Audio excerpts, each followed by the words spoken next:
गुरु ब्रह्मा गुरु विष्णु गुरुदेव महेश्वर गुरु साक्षात परब्रह्म तस्मै श्री गुरुवे नमः। आज हम श्रीमद् भागवत का प्रथम पाठ शुरू कर रहे हैं। आप सबसे अनुरोध है कि दोनों हाथों को जोड़ के ईश्वर के साथ जुड़ के परमात्मा से प्रार्थना कीजिए कि हे ईश्वर, मैं अपनी ज़िंदगी में अब तक बहुत बड़ा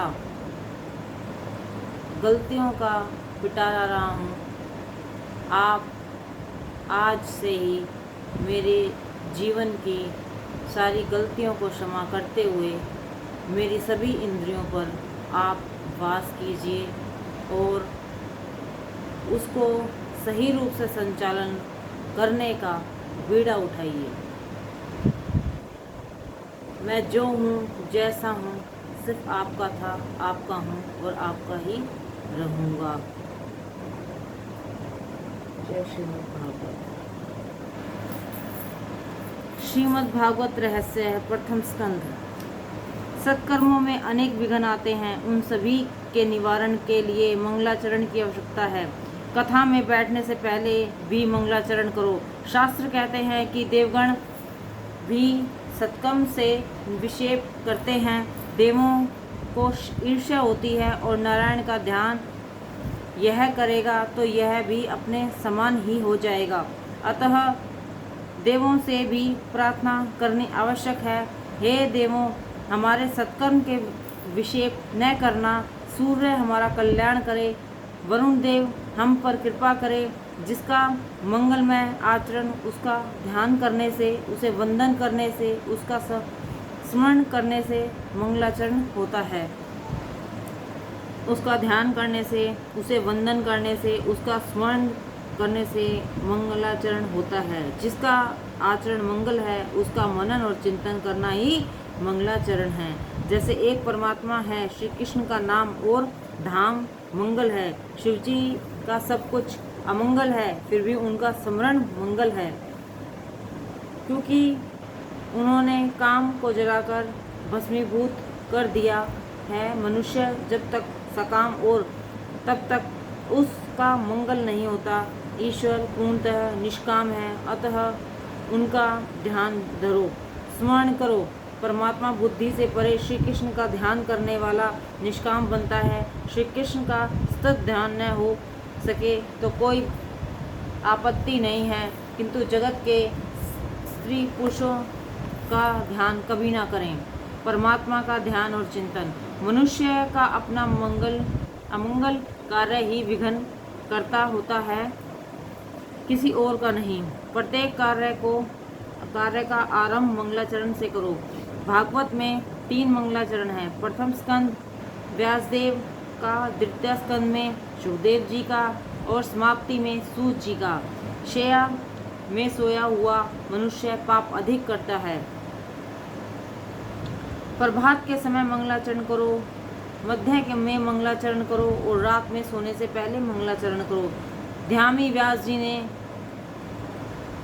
जी ने ध्यान करते हुए कहा कि एक ही स्वरूप का बार बार चिंतन करो। मन को प्रभु के स्वरूप में स्थिर करो। एक ही स्वरूप का बार बार चिंतन करने से मन शुद्ध होता है। परमात्मा के किसी भी स्वरूप को इष्ट मानकर उसका ध्यान करो। ध्यान का अर्थ मानस दर्शन, रामकृष्ण शिव या किसी भी स्वरूप का ध्यान करो। श्रेष्ठ सत्य स्वरूप प्रभु का ध्यान करता हूँ, ऐसा श्री व्यास जी ने मंगलाचरण में कहा है। व्यास जी ऐसा आग्रह नहीं करते हैं कि एकमात्र श्री कृष्ण का ही ध्यान करो। वे किसी भी विशिष्ट स्वरूप का आग्रह नहीं करते हैं। जो व्यक्ति जिस किसी स्वरूप के प्रति आस्थावान हो उसका ही वह ध्यान करे। ठाकुर जी जिस रूप में हमें आनंद हो वही रूप उत्तम है। ईश्वर का ध्यान करने से ईश्वर की शक्ति जीव को मिलती है। ध्यान करने से ईश्वर के जीव का मिलन होता है। बिना ध्यान और ब्रह्म संबंध नहीं हो सकता। ध्यान की परिपक्व दशा ही समाधि है। वेदांत में इसे जीवन मुक्ति माना गया है। समाधि दीर्घ समय तक रहने से ज्ञानियों को जीते जी मुक्त का आनंद मिलता है। भागवत में बार बार कहा गया है कि ध्यान करो और जप करो। साधन मार्ग में का आश्रय लेकर ज्ञानी मुक्त होते हैं। ज्ञान से ज्ञानी भेद का निषेध करते हैं। ज्ञान मार्ग का लक्ष्य है ज्ञान से भेद को दूर करना, भक्ति से भेद को दूर करना भक्ति मार्ग का लक्ष्य है। ध्येय एक ही है। अतः भागवत का अर्थ ज्ञान परक और भक्ति परक हो सकता है। मार्ग और साधन भिन्न भिन्न हैं, किंतु ध्येय तो एक ही है। इसी कारण सगुण और निर्गुण दोनों ही आवश्यकता है। वैसे तो ईश्वर अरूप है, किंतु जिस रूप की भावना से वैष्णव जन तन्मय होते हैं, वैसा स्वरूप ही ईश्वर धारण करते हैं। सुगुण निर्गुण दोनों स्वरूप ही भागवत के निरूपण हैं। निरूपण रूप के प्रभु सर्वत्र और सर्वगुण रूप से श्री कृष्ण गोलोक से विराजते हैं।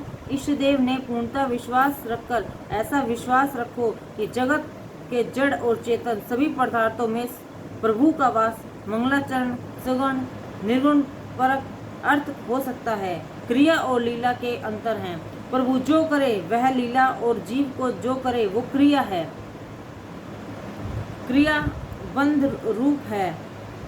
बंधन रूप है, कारण कि उसके साथ कर्ता और की आसक्ति, स्वार्थ और अहंकार का संबंध होता है।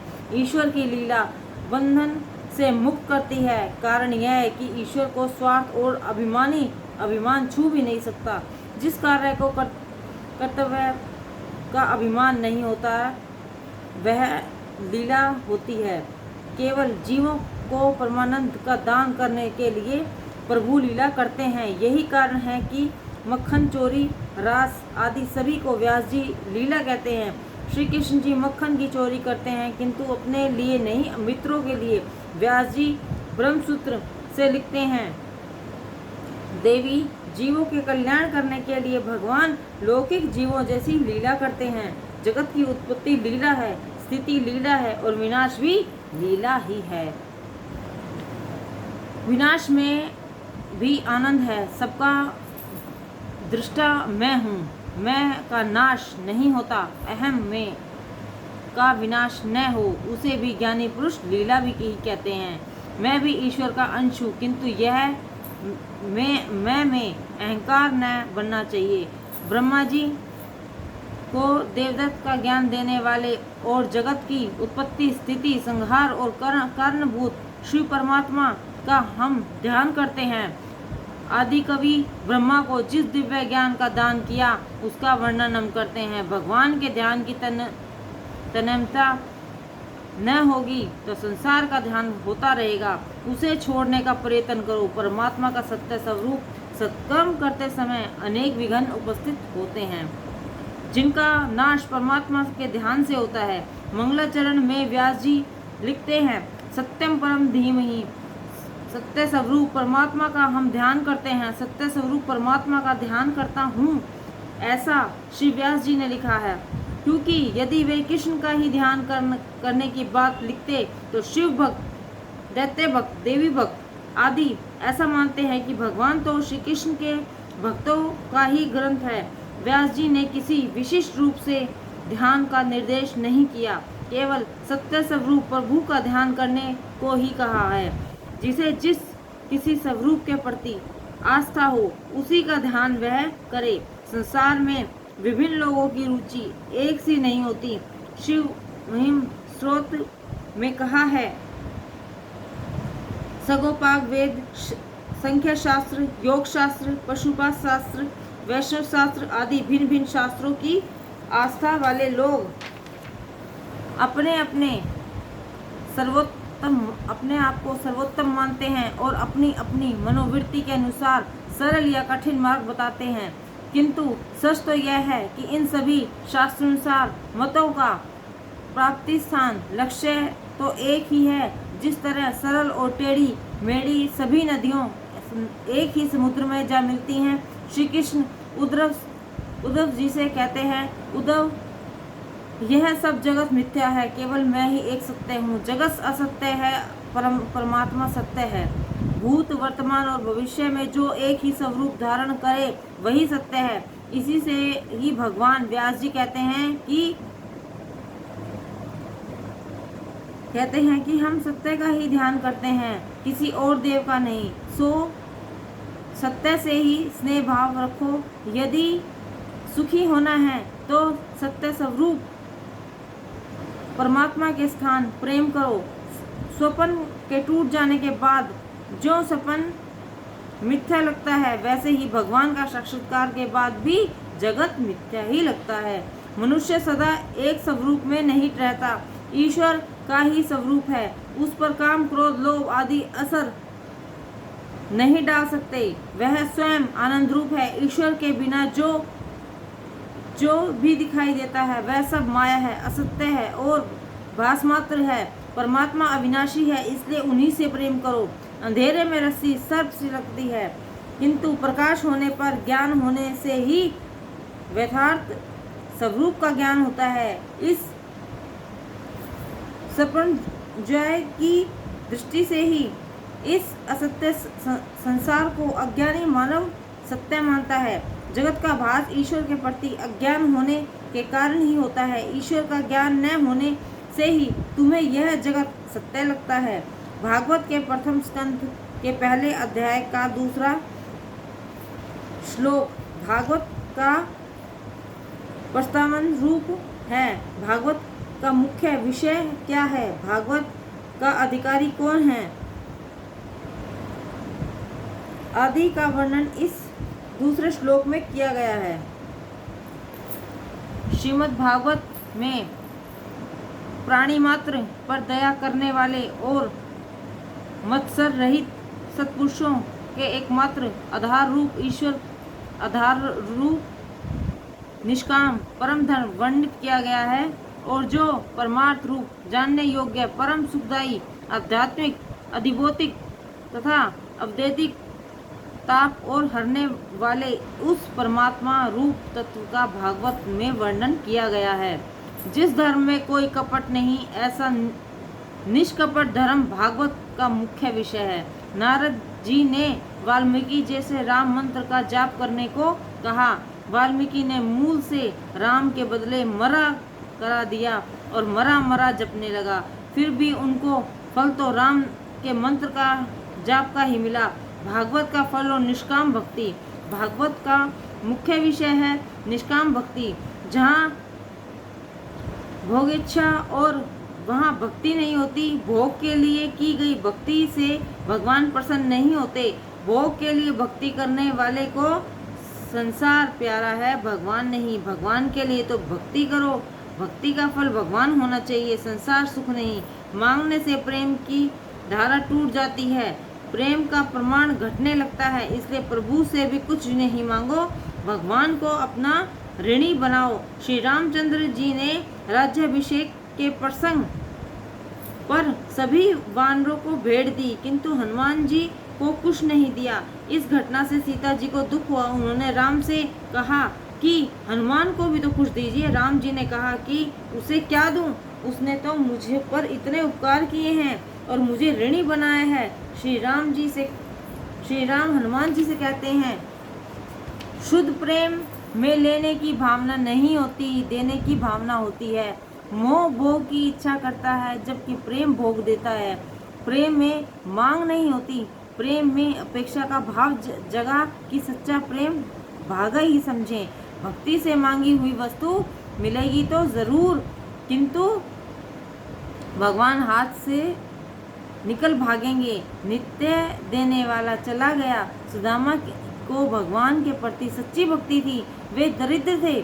पत्नी ने कुछ मांगने के लिए उन्हें भगवान के पास भेजा। सुदामा भगवान के पास आए, किंतु मांगने के लिए नहीं, मिलने के लिए आए थे। सुदामा की तो यही सच्ची इच्छा थी कि वे अपने द्वारा लाए गए मुट्ठी भर तंदूल का भगवान प्रेम से प्राशन करें। भगवान जाने कि वह कुछ लेने नहीं देने आए थे। ईश्वर पहले हमारा सर्वस्व लेता है और फिर अपना सर्वस्व हमें देता है। गोपियों ने भगवान से कुछ भी नहीं मांगा था, उनकी भक्ति निष्काम थी, अतः भगवान गोपियों के ऋणी थे। गोपी गति में भी भगवान से कहती है कि हम तो आपके निःशुल्क शुद्ध दासियां हैं, अर्थात निष्काम भाव से सेवा करने वाली दासियां हैं। इसी तरह कुरुक्षेत्र में भी जब वे भगवान श्री कृष्ण से मिलती हैं तो वहाँ भी कुछ मांगती हैं। वे तो केवल इतनी इच्छा करती हैं, संसार रूपी कुएं में गिरा हुआ को उसमें से बाहर निकालने का अवलंबन स्वरूप आपके चरण कमल घर में रहते हुए भी हमारे मन में सदा बसे रहें। एक सखी उद्धव जी से पूछती है कि तुम किसका संदेश लेकर आए हो? कृष्ण का। वे तो यहाँ पर ही उपस्थित हैं। लोग कहते हैं कि श्री कृष्ण मथुरा गए, पर यह बात गलत है। मेरे ठाकुर जी हमेशा मेरे साथ ही हैं। 24 घंटों का हमारा उनके साथ सहयोग है। भगवान उद्धव जी से कहते हैं, उद्धव मेरी गोपियाँ मुझे तन्मय चितवाली मर्दे हैं। गोपियों का आदर्श आँख के सामने रखो और भगवान की भक्ति करो। सुदामा की निष्काम भक्ति को याद रखकर प्रभु की भक्ति करो। सुदामा और गोपियों जैसी भक्ति सीखो। सुदामा की भक्ति भी निष्काम थी। निष्काम भक्ति से श्रेष्ठ दृष्टांत श्री कृष्ण के प्रति गोपियों का निष्काम ममता, निष्काम प्रेम। गोपियों तो मुक्ति की भी इच्छा नहीं रखती थी। श्री कृष्ण का सुख ही अपना सुख है, ऐसा गोपियां मानती थी। दूसरों के सुख में सुख का अनुभव करना ही सच्चे प्रेम का लक्षण है। शांडिल्य मुनि ने अपने भक्ति सूत्र में लिखा, भगवान का जो आश्रय लेता है वह निष्काम बनता है। गोपियों को ऐसी निष्काम भक्ति से परमात्मा गोपियों के ऋणी हुए। गोपी प्रेम की महिमा दर्शनीय है। श्री कृष्ण एक बार बीमार हो गए। बीमार होने का नाटक किया, कोई भी औषधि सफल नहीं हुई। तब प्रभु के वैष्णव भक्त ने चरण रज औषधि के रूप में मांगी। कोई वैष्णव अपनी चरण रज दे तो भगवान की बीमारी दूर हो सके। भगवान की रानियों ने चरण रज मांगी गई। सभी रानियों को आश्चर्य हुआ कि प्राणनाथ को चरण रज दें तो महापाप होगा और नरक में जाना पड़ेगा। नरक में कौन जाए? मैं तो चरण रज नहीं दूंगी। दूसरों से भी चरण रज मांगी गई, कोई तैयार न हुआ। अंततः में बात गोपियों तक पहुंची। गोपियों ने सुना कि उनके कृष्ण बीमार हैं। यदि वे भले चंगे हो सकते तो हम अपनी चरण रज देने को तैयार हैं। इसके लिए हम कोई भी दुख सहने को तैयार हैं। जो अपना कन्हैया सुखी भला चंगा होता तो हम नरक यातना भी भुगत लेंगी। उन्होंने अपनी चरण रज दी। श्री कृष्ण की बीमारी दूर हो गई। सच्चे निष्काम प्रेम की परीक्षा भी हो गई। भागवत का फल है निष्काम भक्ति। निष्काम भक्ति भगवान को प्रसन्न करती है। गोपियां जैसे निष्काम भक्ति की आदत डालो, भक्ति से मुक्ति मिलती है। भक्ति के बिना ज्ञान और वैराग्य प्राप्त नहीं हो सकता। बिना ज्ञान के भक्ति अंधी है और बिना भक्ति का ज्ञान पंगु है। आदत और हाजत, जरूरत पर नियंत्रण रखा जाए तो मानव प्रभु में लीन हो सकता है। भागवत का मुख्य विषय है निष्काम भक्ति। भागवत सबके लिए, वेदांत सबके लिए नहीं है। वेदांत का अधिकार सबको नहीं दिया गया है। जिसे ब्रह्म को जानने की जिज्ञासा हो उसी के लिए वेदांत है। वेदांत का अधिकारी कौन है? जिसने संस्कृति आदि की प्राप्ति की हो, वही वेदांत का अधिकारी है। किंतु भगवान तो सभी के लिए है। भागवत का अधिकारी वैसे तो सभी के लिए बताया गया है, फिर भी शुद्ध अंतकरण वाले पुरुषों के जानने के योग्य परमात्मा का निरूपण इसमें किया गया है। निमत्सर होकर कथा सुने। मत्सर सबसे बड़ा शत्रु है। मत्सर सबको सताता है। ज्ञानी और योगी दोनों को मुसलसल परेशान करता है। स्वयं प्राप्त की गई योग सिद्धि के बल के चांगदेव वर्ष जिए थे। उन्होंने मृत्यु के 14 बार वापस लौटाया। उन्होंने मृत्यु को 14 बार वापस लौटाया। वे सिद्धियों में फंसे हुए थे, उन्हें प्रतिष्ठा का मोह था। उन्होंने संत ज्ञानेश्वर की कीर्ति सुनी। चांगदेव ज्ञानेश्वर के प्रति मत्सर करने लगे। चांगदेव ने सोचा कि ऐसे ज्ञानी पुरुष से मिलना ही चाहिए। अपनी सिद्धियों का प्रदर्शन करने के लिए उन्होंने बाघ पर सवारी की और सर्प की लगाम लगाई, और इस प्रकार वे ज्ञानेश्वर से मिलने के लिए आ रहे थे। ज्ञानेश्वर ने सोचा कि चांगदेव को कुछ पाठ पढ़ाना चाहिए। संत मिलने आए तो उनकी आवभगत करनी ही चाहिए। उस समय ज्ञानदेव चौके पर बैठे हुए थे। उन्होंने चौके से चलने की आज्ञा दी। पत्थर पर चौका चल दिया।